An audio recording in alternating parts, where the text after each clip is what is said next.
Hi dears, creative vibes with Sandhya എന്ന YouTube ചാനലിലേക്ക് എല്ലാവർക്കും സ്വാഗതം. ഞാൻ സന്ധ്യ. അപ്പോൾ ഇന്ന് ഞാൻ ഉണ്ടാക്കുന്നത് വളരെ ടേസ്റ്റി ആയിട്ട് എളുപ്പത്തിൽ ഉണ്ടാക്കാൻ പറ്റുന്ന നല്ല ഒരു കറിയുടെ റെസിപ്പിയാണ്. എളുപ്പത്തിൽ ഉണ്ടാക്കിയെടുക്കാനായിട്ട് പറ്റും. ഇത് തേങ്ങ അരച്ചിട്ടാണ് ഉലുവ കറി എന്നതിൻ്റെ പേര്. നല്ല ടേസ്റ്റാണ്. എളുപ്പത്തിൽ ഉണ്ടാക്കിയെടുക്കുക. 10 മിനിറ്റ് കൊണ്ട് നമുക്ക് കറി ഉണ്ടാക്കിയെടുക്കാനായിട്ട് പറ്റും. പ്രത്യേകിച്ച് ഒരുപാട് ചേരുവകൾ ഒന്നും തന്നെ ആവശ്യമില്ല. കുറച്ച് ഇൻഗ്രീഡിയൻസ് മാത്രം ഉപയോഗിച്ച് വളരെ ടേസ്റ്റി ആയിട്ട് നമുക്കൊരു നല്ലൊരു കറി ഉണ്ടാക്കിയെടുക്കാം. അപ്പോൾ ഒരു പാൻ എടുത്തിട്ടുണ്ട്. അതിലേക്ക് 1 സ്പൂൺ മല്ലിപ്പൊടിയും 1 സ്പൂൺ മുളക് പൊടിയുമാണ് ഞാൻ ഇട്ട് കൊടുക്കുന്നത്. ഈ മുളക് പൊടിയും മല്ലിപ്പൊടിയും നല്ല ഒന്ന് മൂത്ത് വെക്കണം കേട്ടോ. അപ്പോൾ നല്ല ഒരു ഇത് മൂത്തൊരു മണം വരില്ലേ, അതുവരെ നല്ലതായിട്ടൊന്ന് മൂപ്പിച്ച് എടുക്കണം. ഇത് മാത്രമേ ഉള്ളൂ കേട്ടോ ഒരു ഇതായിട്ടുള്ളത്. കാരണം ഈ മുളക് പൊടിയും മല്ലിപ്പൊടിയും മൂപ്പിച്ചെടുക്കുക എന്നുള്ളത് മാത്രമേ ഉള്ളൊരു ജോലി. പെട്ടെന്ന് നമുക്ക് ഈ കറി റെഡിയാക്കി എടുക്കാനായിട്ട് പറ്റും. എളുപ്പത്തിൽ ഉണ്ടാക്കാൻ പറ്റുന്ന, നമ്മൾക്ക് എന്നും നമ്മൾ ചിന്തിക്കില്ല എന്താണെന്ന് കറി വെക്കുക എന്നുള്ളത്. അപ്പോൾ കുറച്ച് തേങ്ങ ഉണ്ടെങ്കിൽ നമുക്ക് ഈ കറി എളുപ്പത്തിൽ ഉണ്ടാക്കിയെടുക്കാനായിട്ട് പറ്റും. അപ്പോൾ ഈ വീഡിയോ നിങ്ങൾക്ക് ഇഷ്ടമാവുകയാണെങ്കിൽ എൻ്റെ ചാനലൊന്ന് സബ്സ്ക്രൈബ് ചെയ്ത് എന്നെ ഒന്ന് സപ്പോർട്ട് ചെയ്യുക കേട്ടോ. അപ്പോൾ മുളക് പൊടിയും മല്ലിപ്പൊടിയും നല്ല മൂത്ത് വന്നിട്ടുണ്ട്. ഇതിന് ശേഷം ഒരു ശകലം തേങ്ങ ഇട്ട് കൊടുക്കുന്നുണ്ട്. ഞാനൊരു അര ബൗൾ അളവിലാണ് തേങ്ങ എടുത്തിരിക്കുന്നത്. കുറച്ച് മതിയാകും. ഒരു അര സവോള അതുകൂടി അരിഞ്ഞതും കൂടി ഇതിലേക്ക് ഇട്ട് കൊടുത്തിട്ട് നല്ല ഒന്ന് മിക്സ് ചെയ്തെടുക്കുന്നുണ്ട്. തേങ്ങയൊന്നും നമുക്ക് നല്ല ചൂടാക്കി എടുക്കേണ്ട കാര്യമില്ല. ജസ്റ്റ് ഇടുക. ഈ മുളക് പൊടിയും മല്ലിപ്പൊടിയും മൂപ്പിച്ചെടുക്കുക എന്നുള്ളതാണ് ഇമ്പോർട്ടൻ്റ് ആയിട്ടുള്ള കാര്യം കേട്ടോ. എന്നിട്ട് തേങ്ങയൊന്നും നമുക്ക് അത്ര മൂപ്പിച്ചെടുക്കണ്ട. അപ്പം ജസ്റ്റ് ഒന്ന് ഇളക്കിയെടുക്കുക. ഒരു 1/4 ടീസ്പൂൺ മഞ്ഞൾപ്പൊടിയും കൂടി ഇട്ടിട്ട് ഞാൻ നല്ല ഒന്ന് ഇളക്കിയെടുക്കുന്നുണ്ട്. ഒരു നെല്ലിക്ക വലുപ്പത്തിലുള്ള പുളി അതുകൂടി ഇതിലേക്ക് ഇട്ട് കൊടുക്കാം. ഇനി നമുക്കൊരു മിക്സിയുടെ ജാറിലേക്ക് നമുക്കിതിട്ട് നല്ല ഫൈൻ പേസ്റ്റാക്കി അരച്ചെടുക്കണം. ഇത് നല്ല അരച്ച് എടുക്കണം.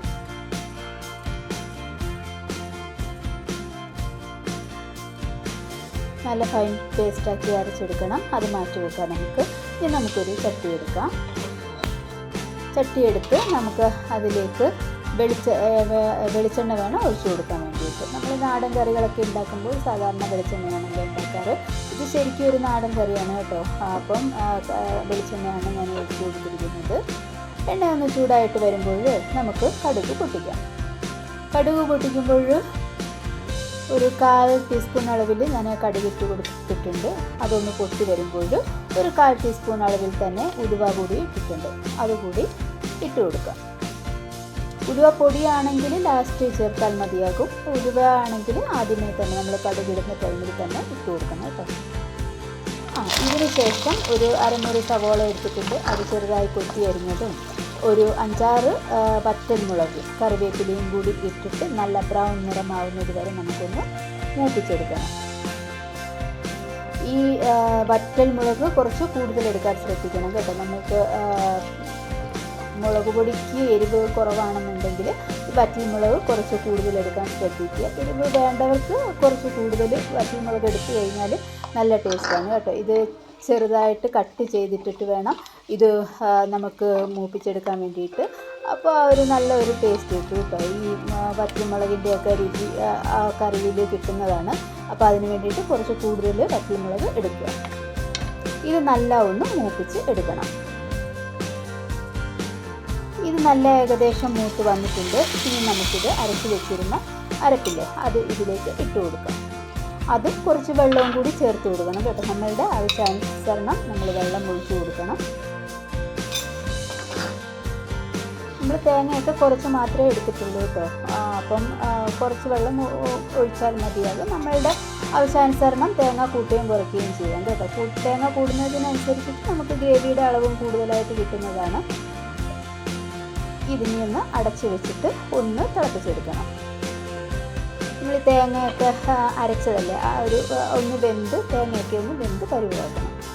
ഉപ്പ് കൂടി ഇട്ട് കൊടുത്തിട്ടുണ്ട്. ഇത് മൂടി വെച്ചിട്ട് നമുക്കൊരു 5 മിനിറ്റ് 6 മിനിറ്റ് വെന്താൽ മതിയാകും കേട്ടോ. പെട്ടെന്ന് വെന്ത് കിട്ടും. നല്ല തിളച്ചിട്ടുണ്ട്. നമുക്കിനി കായപ്പൊടി ഒരു 1/4 ടീസ്പൂൺ അളവിൽ കായപ്പൊടി കൂടി ചേർത്ത് കൊടുക്കാം. ഇതുകൂടി ചേർത്ത് വെച്ചിട്ട് നമുക്ക് അടച്ച് വെച്ച് സ്റ്റൗ ഓഫ് ചെയ്യാവുന്നതാണ് കേട്ടോ. ഇത്രയേ ഉള്ളൂ, കറി റെഡി ആയിട്ടുണ്ട്.